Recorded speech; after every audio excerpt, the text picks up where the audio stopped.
And now, from beyond our dimension, this is the JeffMara podcast.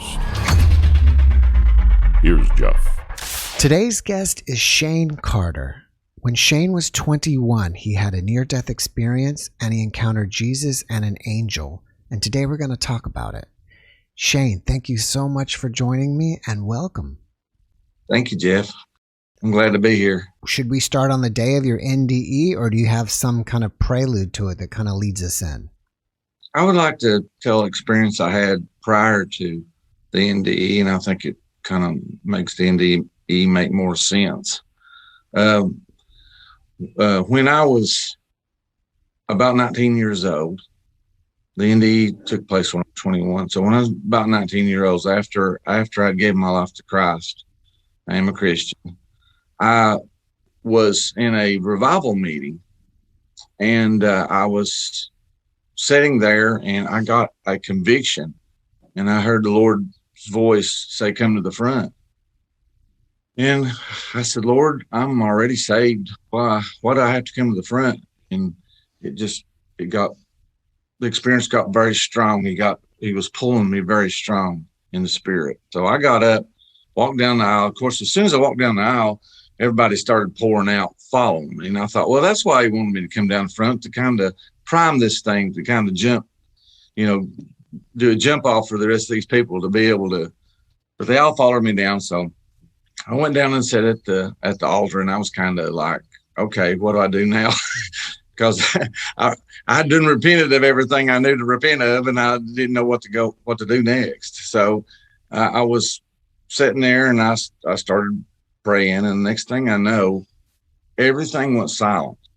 I mean, the altar was full of people, and they were praying very loud.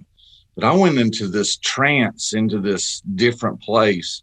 All the voices stopped, and it got quiet. And before me sat this, it was like a screen, but it was real. It was like 3D real. And so this gold dust starts trickling down, and I'm watching this beautiful, flaky, shiny gold dust coming down. And I'm like, wow, that's strange. And as it comes down, it forms the silhouette of a person. And then that person fades into view, and it was Christ. And he had long brown hair, and I was looking at the back of his head, and he had on a white tunic, a really beautiful white tunic, and he was looking the other way.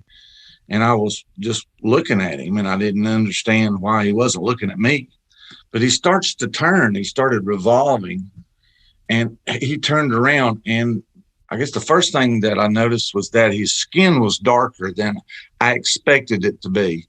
I expected him to be this white Jesus that I seen, on all the pictures on the wall. But he was very dark, olive skinned, and his skin was perfect. It was the most beautiful skin, and his total countenance was beautiful. He was just I don't know how to say it, because we think of handsome to a man and beautiful to women, but he was beautiful beyond what a woman was in beauty. And his hair come down about his shoulders, and he had the most beautiful turquoise blue eyes, which also threw me a loop, because I was thinking Middle Eastern, brown, some kind of a dark eye.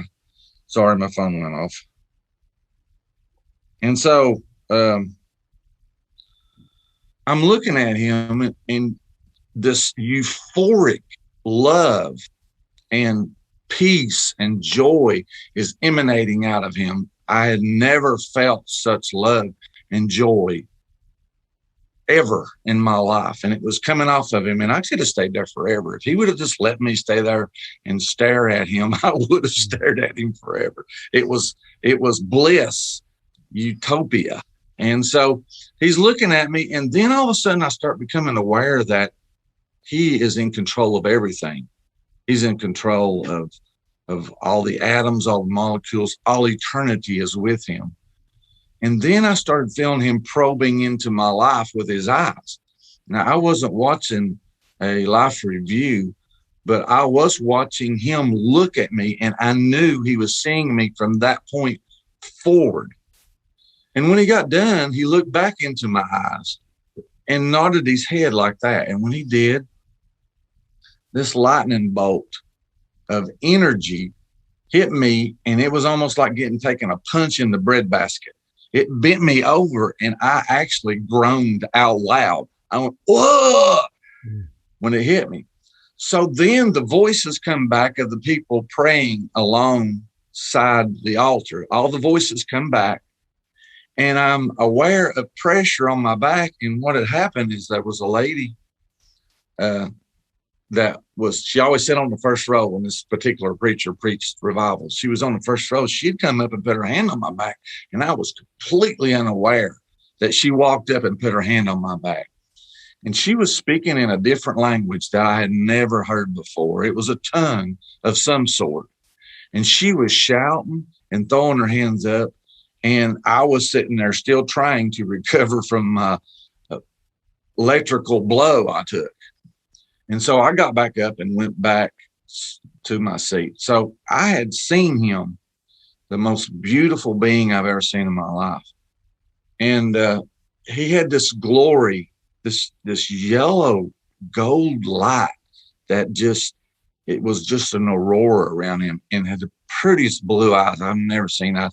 It's kind of like when you go, I've been to Panama City where the water is that real iridescent green, and then it turns into a blue. That point in which it starts turning into blue is for his eyes. That's the best way I can describe it. So I had this experience with him. Well, after that, I could feel him watching me. It was a really strange feeling.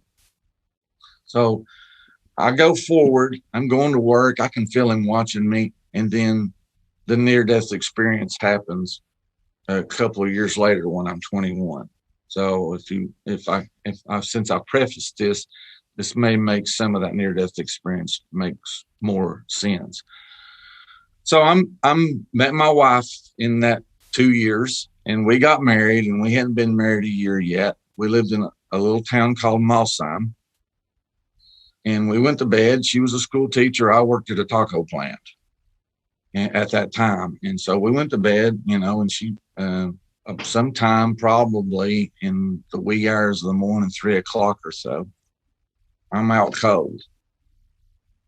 And I am startled by two hands grabbing my ankles with just authority. I don't know how else to say it. Just grabbed my ankles and took up straight, just grabbed me out of the bed and took straight up in the air, just as fast as I can describe. The fastest I guess I've ever been on a roller coaster when you hit that drop. Multiply that, it would have killed me had I been in this body. But I flew up, and the next thing I know, I'm going straight up, and I flip. And when I flip, I'm upright now, and I'm aware of a presence. I'm in this darkness. I'm in darkness, okay? But I feel like I'm over top of Malsheim in the air, several 100 feet in the air. But I'm just kind of floating there. And I'm like, trying to gather myself. What just happened?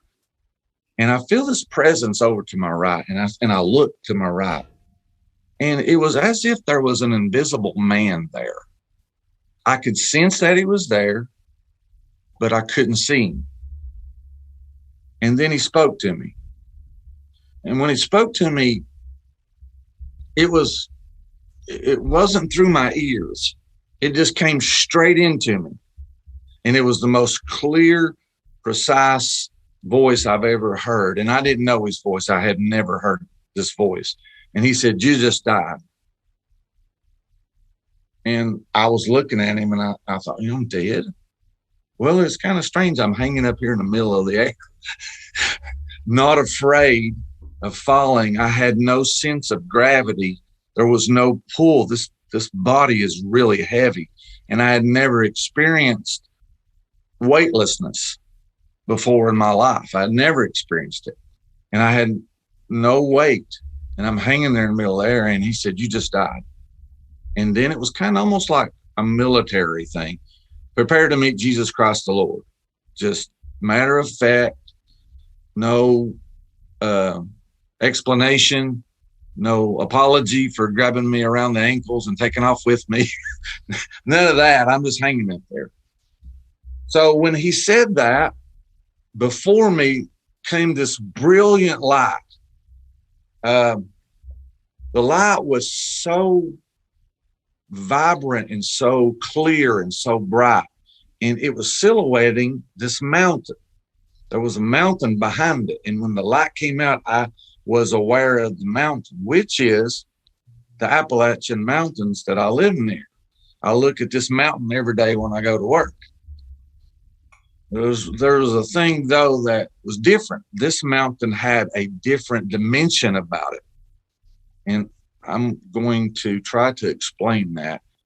It had a layer that we don't have here on Earth. If you come to Malsheim, I can go point you out the mountain that I was looking at, but it was more sharp. It was more concise. It was more vibrant. Even though the light was behind it, the peak was higher. It was a different dimension. I was in a different place. I was still on Earth, but I wasn't in the body dimension. I was in a different dimension, and I like to call it the soul dimension.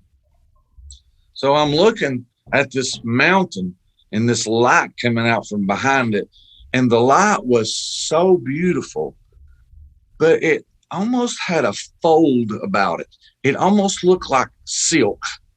It was almost like if I could go over and touch it, I would feel it like a curtain, but it was just brilliant. So here I start going forward.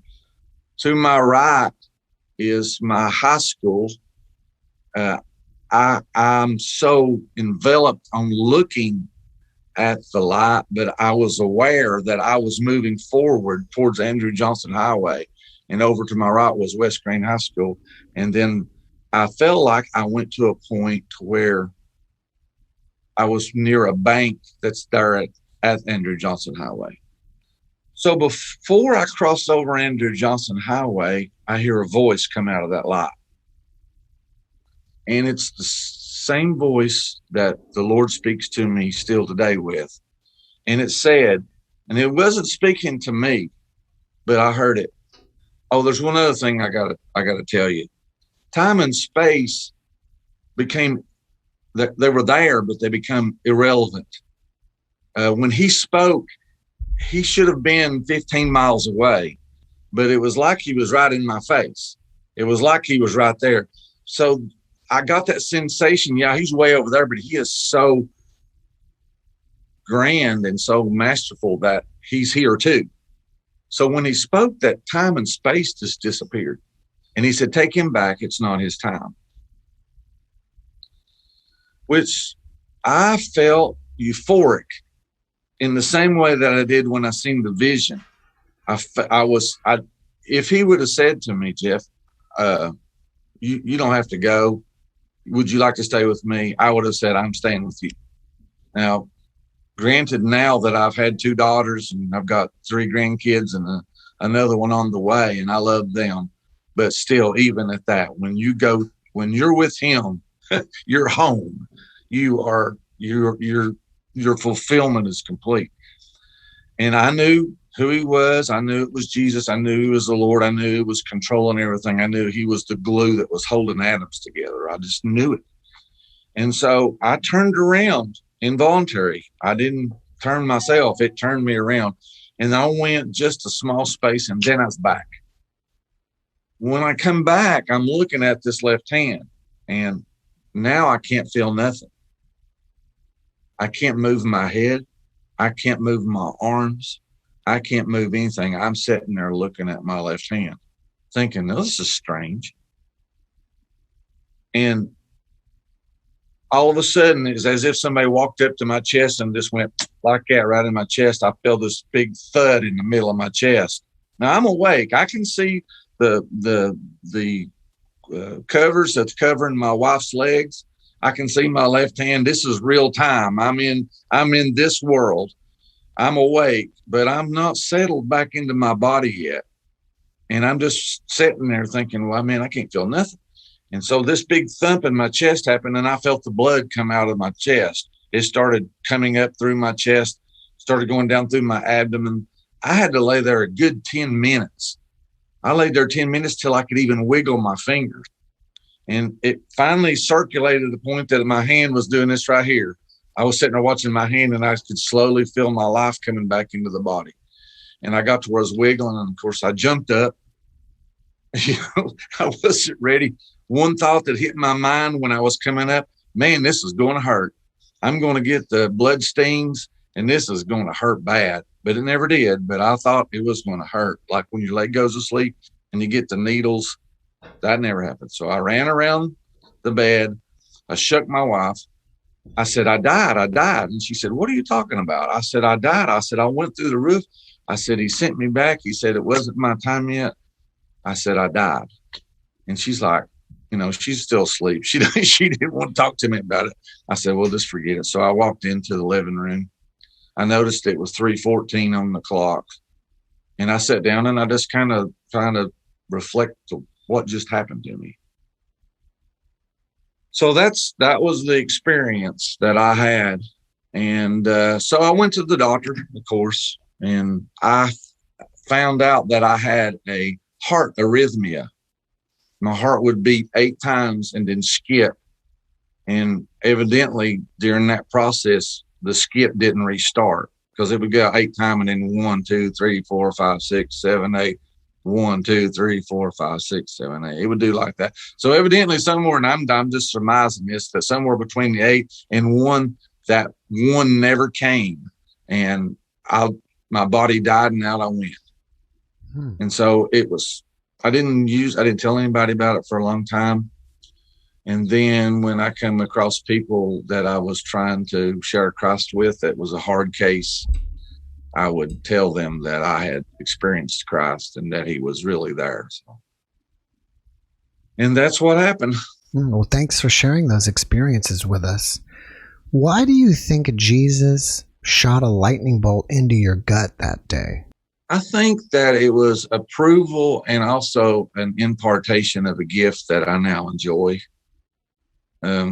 I have a gift of interpretation, and people call me about their dreams. I had a experience after this that God was, he was convicting me to pray for 2 people really strong. I'd lay down in the bed, become a game. I lay down in the bed, my heart would start racing.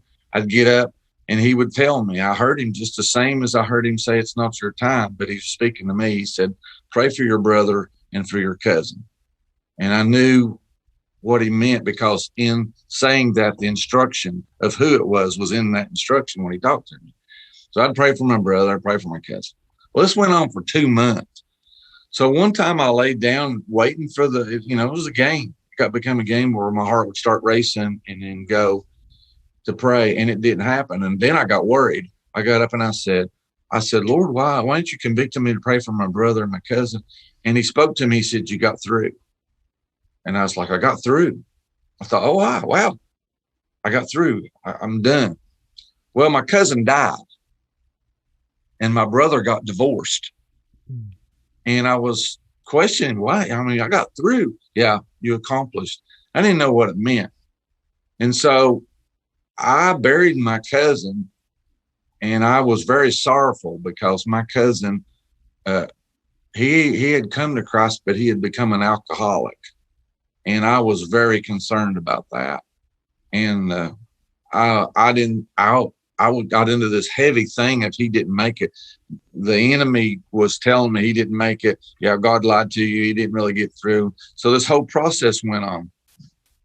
And so I was still going to church, and nobody knew that I was internally mourning. I was hiding it very well.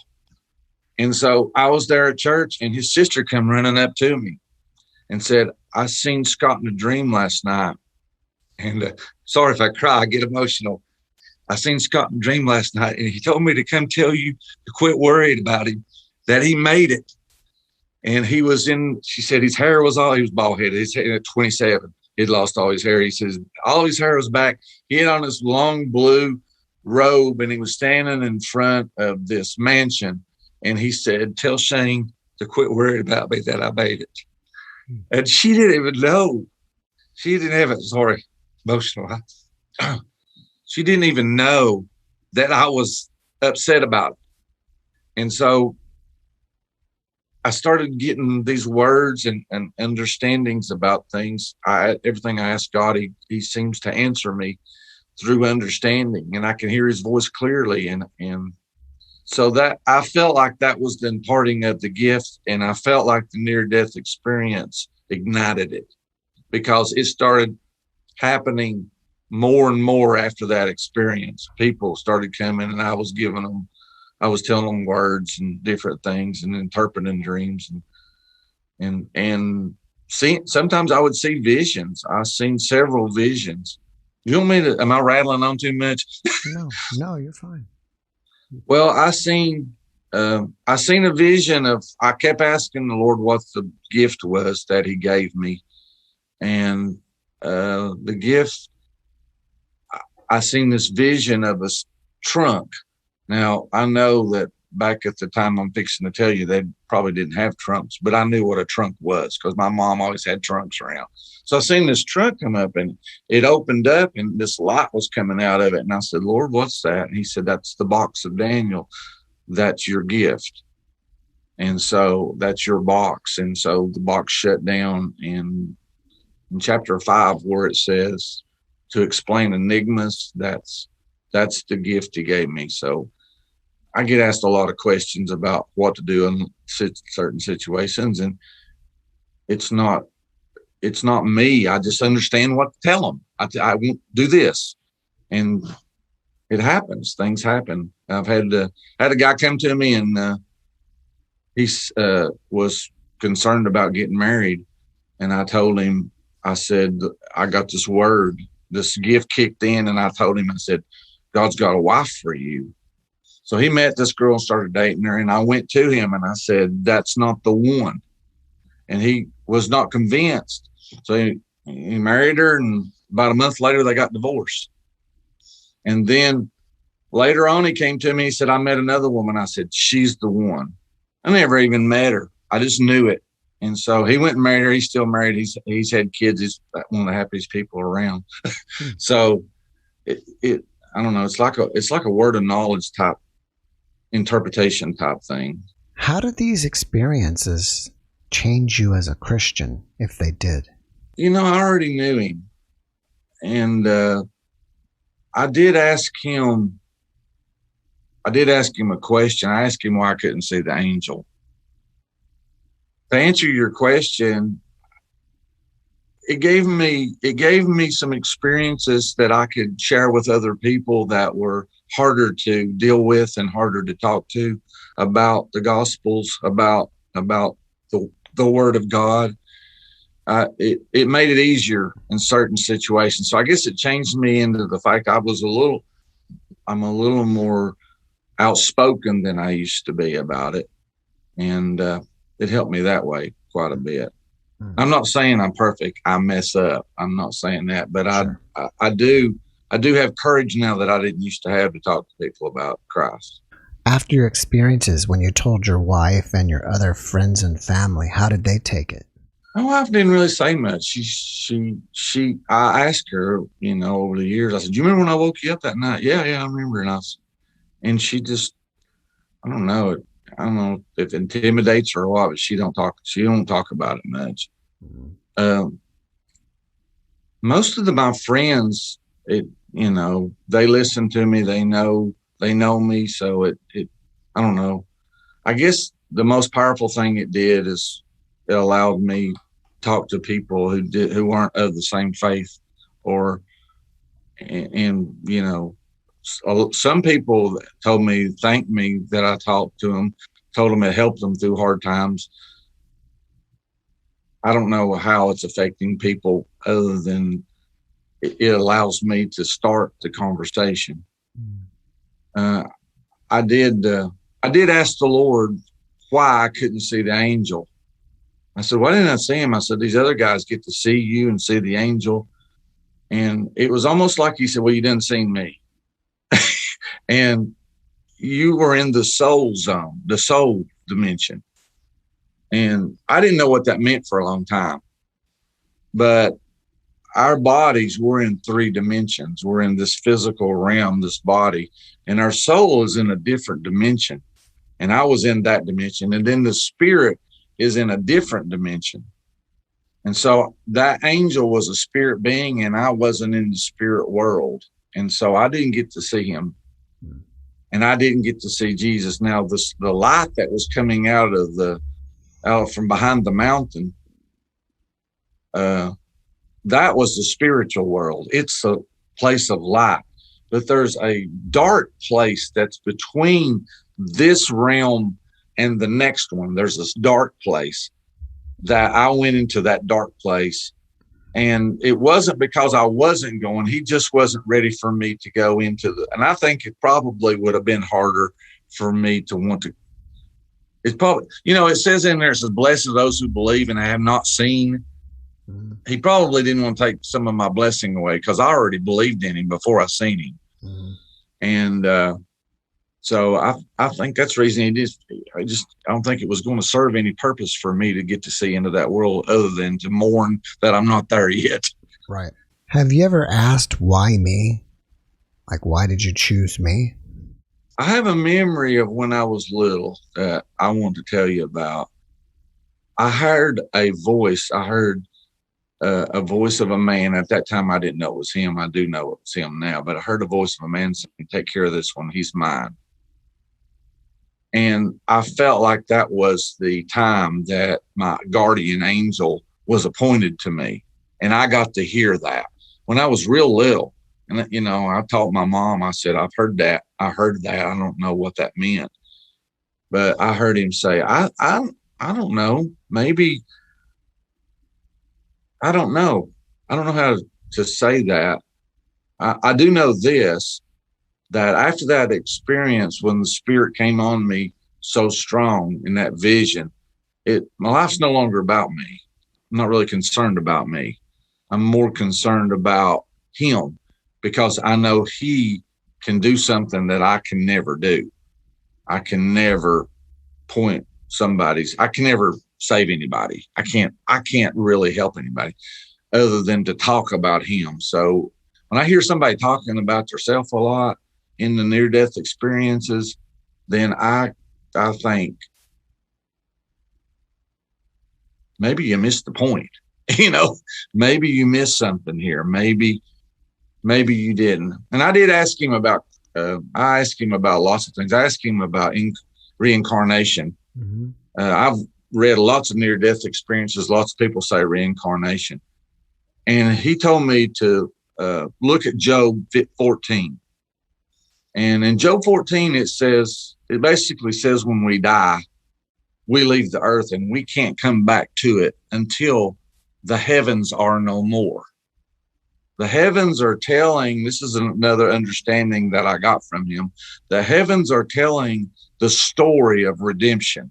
The zodiac was created, and Orion and the bear and all of the zodiac was to tell a story of salvation. And when that story of salvation is over, they'll be wiped away. And when they're wiped away, we can come back to this planet. And that's the resurrection. So that's what he told me about reincarnation, because I understand. I also asked him, I said, why do people not know when they come out like I did? I mean, you spoke to me. I knew who he was. And he said, not everybody knows me.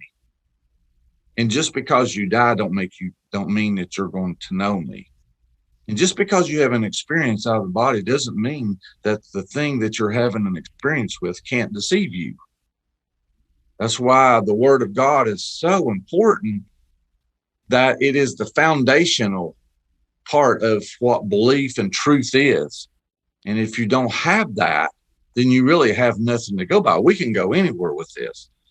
And so I was always trying to ask him, how, these people are having these astral projections, and these people are having near-death experiences and never meeting you. And the answer I got back from him is if they know me, or if they're going to know me, then I will address them. And some people meet him and will never know him. They don't. If you don't realize that Jesus is the Savior, he is the King of the heavens, that he's the King, that he is the one that died on the cross and gave himself for it. If you don't recognize that and learn that here, you're not going to learn it there. Because we have to learn that we have to be born again of the Spirit while we're in this body. And I'm just telling you what he has revealed, because I've asked him these questions because I didn't understand why I was hearing all these different things.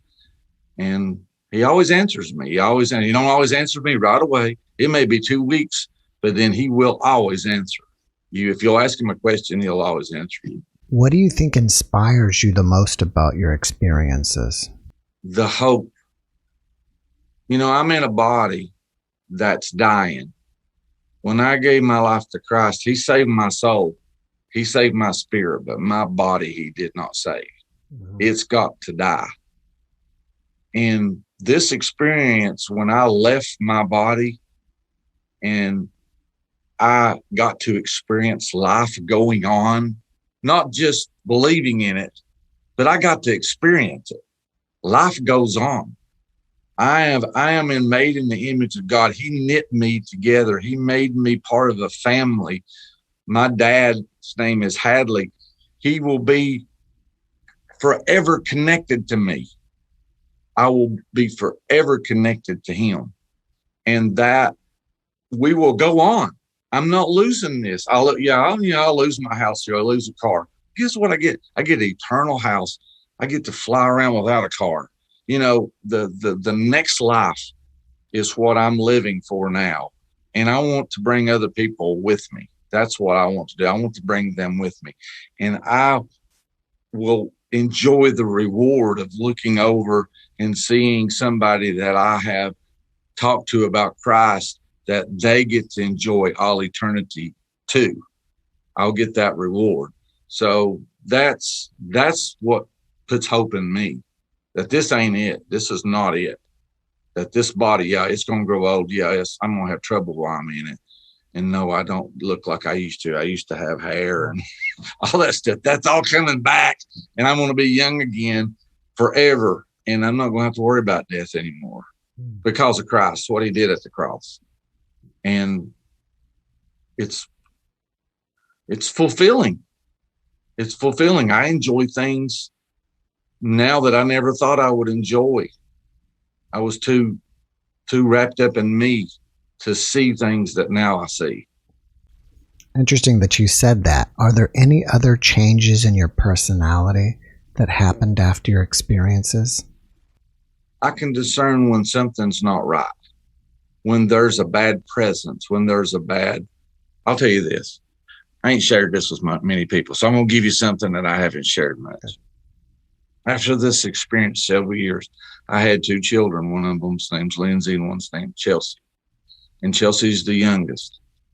And so I was sitting in my living room under a lamp reading my Bible one night, and there was an evil presence came into my house. And it almost made you want to throw up. It was so vile that it made me sick, physically sick. This thing was dirty. And it spoke to me. And it said, I'm going to kill Chelsea. And I said, no, you're not going to kill Chelsea. You don't have the right. Don't you touch her. God's made me head of this house, and you cannot touch her. Don't you touch her, and you can't take her life. Well, when my daughter was about 20, she's 27 now, so it's been 3 or 4 years ago, she got multiple sclerosis. And it started making her go numb all the way up. And I started rebuking that demon. And that thing visited me before. Now, why did God allow that to happen to her? I do not know. But it ain't killed her, and it's not going to. But I could discern what that thing was when it came into the house. And it did try to kill her. And she's doing a lot better. She's actually pregnant right now. And so she's off her medicine and stuff, and she's happy. And whole and got a great testimony, but it would have killed her. Had they not had the medicines and stuff like that and prayer and the way that situation unfolded, it would have killed her. But it didn't, and it's not going to. So that's one experience that I had. Do these experiences fade like a dream, or can you remember them as if it just happened yesterday? Relive it, just exactly. If I sit down and just start thinking about all the processes that it goes through, I relive it. I can still feel that rush when I went feet first up. I could feel that guy's hands grabbing my ankles and taking off with me. I can remember the sound of the Lord's voice when he said, take him back, it's not his time. I could see the glory that was coming out behind the mountain. And it's just as real now as it was while it was happening. It's not like my other memories. You know, I remember when I was a boy, and some of that stuff's fade away. But the near-death experience, it'll never fade. I don't think it'll ever fade. It's just a crisp and clear. In the vision that I had, I still can see it. All I can just do is think about it. I'll relive it. All right. Well, you have a book out. What is the title of your book?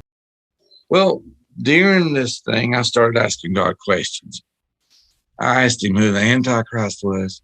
I asked him what the seven-headed dragon meant. I asked him all kinds of things. And I got into, there was a guy at my work shortly after this near-death experience. And he had said that the Lord had told him something. And me and him, we didn't have an altercation, and we discussed it. And I didn't think he was right. And so I started studying it. And in the midst of that studying, the Lord spoke to me again. He said, he's right. And I said, well, if he's right, then how does this work? How's this whole end time thing work? And he said, I'm going to show you. And so he just lifted off of me. He kind of sat down on me and told me that, and I could feel his presence lift off of me. And so I was reading in Isaiah 2, and I come across a phrase that I didn't know what it meant. It says, the day of the Lord is near. And I thought, what is the day of the Lord? And then the presence sat right back down on top of me. He said, that's it. If you understand what that means, you'll understand it all. And that was his words. So I went on this 30-year journey of trying to learn what the day of the Lord was. And so at that time, they didn't have the computer stuff out. And so I got my pencil and paper out, and I went on. Well, I finally got it all together, and I told it to my brother, and he said, you got to write that down. You got to write that down. So I wrote it down, and I planned on publishing it. And so I got everything done in 2016, and I called up a place to publish it, and they read the manuscript, said, yeah, they want to publish it. And so I was getting ready to, and the Lord spoke to me. He said, it's not time for that. And I was like, it's not time for it. So I just kind of forgot about it. Stayed in my computer about 3 more years, 2019. I was like, well, maybe I'm not even supposed to do it. So as I thought about it, the enemy came in and started filling my mind with, he's never going to let you tell this, blah, blah, blah, blah, blah. Time went on, and I just deleted it. I deleted it out of my recycle bin. I was done with it. I thought, well, God don't want me to do that. So another almost year went by, and I was sitting there. I'm an appraiser, a real estate appraiser. I'm sitting there doing my appraisal work, and the Lord spoke to me. He said, time to publish that book. And I said, I can't publish that book. I erased it all. It's gone. And he didn't say nothing else. And so I started wondering, why would he tell me that? He knows that's gone. And so I clicked on my computer, typed in Day of the Lord. Inside of a download file that I have never seen in my life, there was my last manuscript, and I pulled it up. And I told him, I said, all right, if you're going to do this, you've got to send me the money to do this. Well, I didn't much more say that. In a few weeks, I sold something big, because I'm also a real estate broker. I sold something, one of the biggest sales I've ever had in my life, and I had the money to do it. So I sent it off, and I went through the process, and here it is. It's on Amazon. Oops, upside down. It's on Amazon. It's called Untying the Mysteries, the Day of the Lord. And this thing grew into something way bigger. When I started studying what the Day of the Lord was, it grew into this thing. It's real big. And most powerful event that's ever going to happen is coming. And I'm telling you, everybody I've let read this said they get sucked into it. And it's not something that you're going to read lightly. It's not something that you're going to just glance through and it's going to make you have to sit and read and think it through, because it's my gift at work. So I don't know what else to say. Well, you just mentioned that the most powerful event is coming soon. How soon do you think it's coming? My book kind of tells you that. In my last chapter, I get down to the nuts and bolts of that very thing. I personally, you can't know the day and the hour, and there's a reason you can't know. Right. And the reason is there's not going to be a day or hour.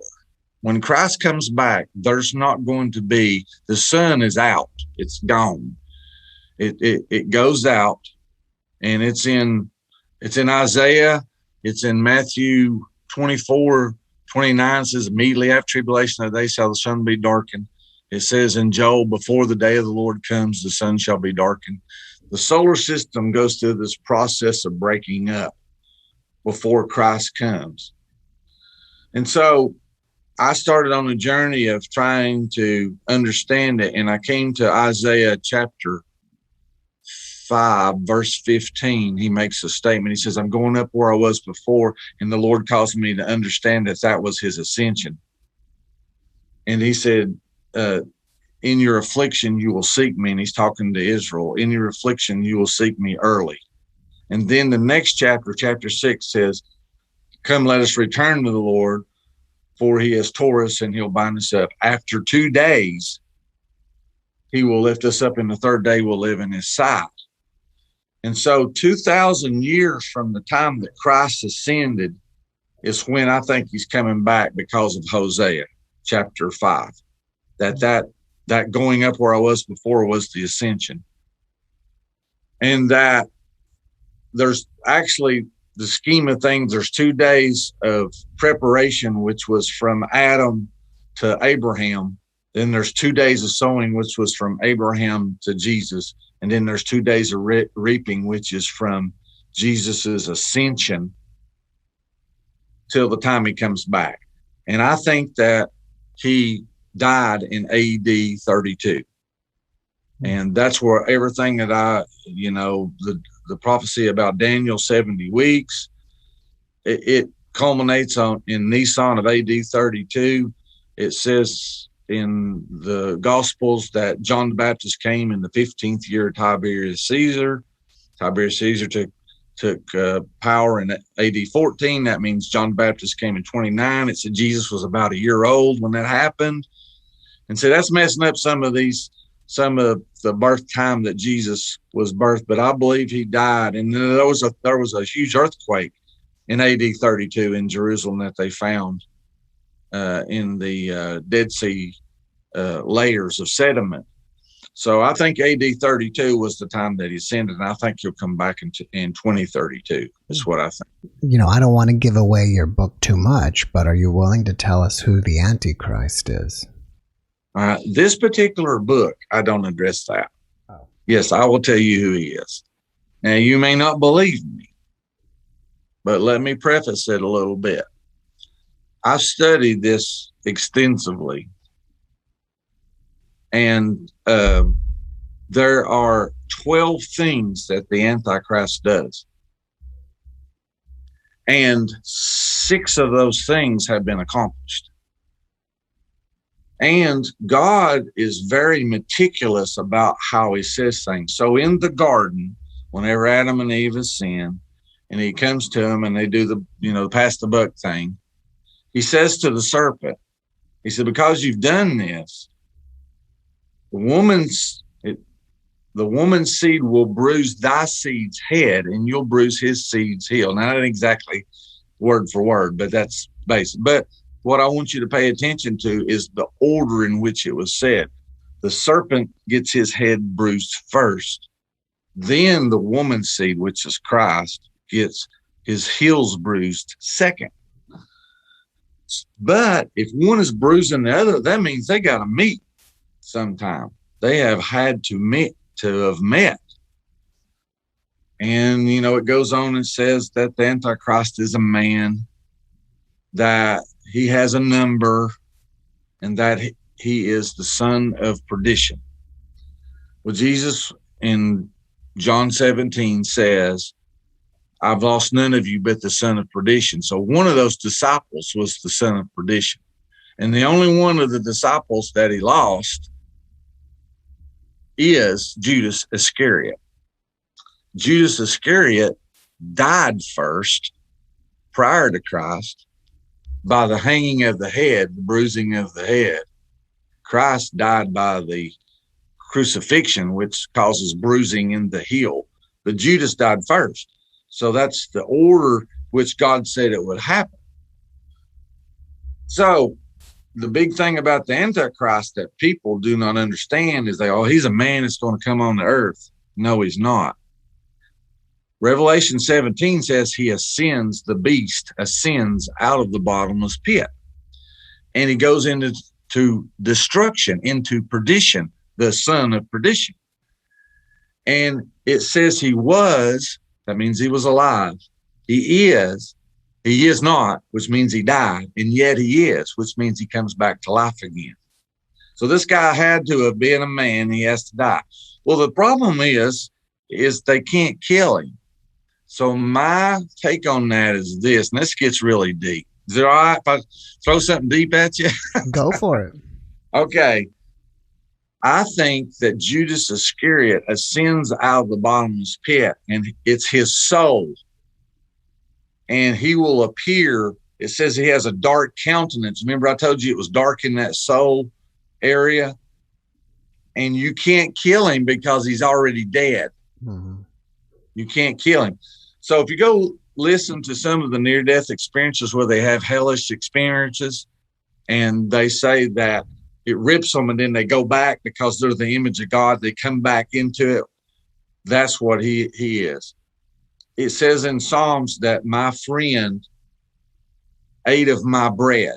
And that's when Jesus dipped that morsel into the wine and gave it to Judas. He ate that unworthily, which brought a curse on him. And it was also a prophecy because the Antichrist destroys Christ's body when he comes. So he's chewing up Christ's body unworthily and swallowing it. And the Lord revealed to me that is a metaphor showing what he's going to do. So Judas Iscariot, Jesus said, I've chose you 12 and one of you is a devil, speaking of Judas Iscariot. So what made him a devil? Well, it says when he dipped that and put it into his mouth, it didn't say unclean spirit. It says Satan entered into him. So when two things become one, when a man and a woman become one flesh, they're one. When you get born again and the Spirit of God goes into you, it says whoever's one with the Spirit of the Lord is one with the Lord. So whenever Satan and Judas became one, he became a devil. And Jesus' testimony is the spirit of prophecy. And he said, I've chosen you 12 and one of you is a devil. So he was destined to do that. So the Antichrist will be Judas Iscariot. I'm thoroughly convinced of it. He fulfills everything. The thief comes to steal, kill, and destroy. So Judas stole the money. It was in the money bag, according to the gospel. He had Jesus killed, which is a murder. And it says he shall destroy. He's not done that yet. So he has to come back and fulfill his third thing. It just on and on and on and on. Every time you get into it, you'll come back to Judas Iscariot. And all people, oh, no, that ain't what it. Yeah, he's going to come back. He's going to send out a bottomless pit. And he's the devil in flesh. It's interesting. I've never heard that version being considered before. I'll tell you one other thing that happened. That if you got time, we got time. Yeah, we got a couple more minutes. Okay, I want to tell you. I asked the Lord a question. This is another deep question. I asked him this question. I said, I don't understand how you got the lease of the earth back. It looks to me like Satan would have had to agree to sell you the earth because Adam had the lease on the earth. God gave it to him. He tricked Adam. Adam became his servant. Now it belongs to him. I said, I don't understand how you got it back. So in a series of events, he explained to me what happened. One was Melchizedek was received tithes from Abraham when Abraham went and got Lot. Then when Aaron became priest, he was allowed to receive tithes. Well, this tithe is God's money. So now God has money in the earth in the form of a tithe. So this Judas Iscariot, which is the devil man, goes to the priest who has God's money and makes an agreement. And while he makes that agreement, Satan has already entered into him because Jesus gave him the set. So he's got his hand out, the devil's in him, and he gets paid the 30 pieces of silver, which was the redemption for the earth. And it literally happened in the physical, and the Bible tells you how it happened. So Judas has to be the one because he has fulfilled everything that has been foretold except the coming back out and the destroying of God's people, which is what the Antichrist does. All right. Well, besides being an author and working in real estate, you got anything else going on that you want us to know about? I'm an auctioneer. I talk fast numbers. I'm also a musician. I'm a lead guitar player. I sing backup harmony. I've played guitar since I was 20. I started out on the drums, and then I switched to guitar because I like to sing, and it's hard to sing and play drums. And so you can go to Encompass Church TN and see our service, and you'll see me up there picking the lead guitar for the service. So I love music. I love to write music. I got girls that can sing. I just enjoy it. That's great. All right. Well, before we wrap it up, do you have one last positive message that you want to share with everyone? Jesus is who he said he was. Trust him. He loves you. He loves you so much that it's not able to be conveyed in words. There is a heaven. There is a hell. I didn't see the hell, but I asked him about it. And it's just a matter of a choice.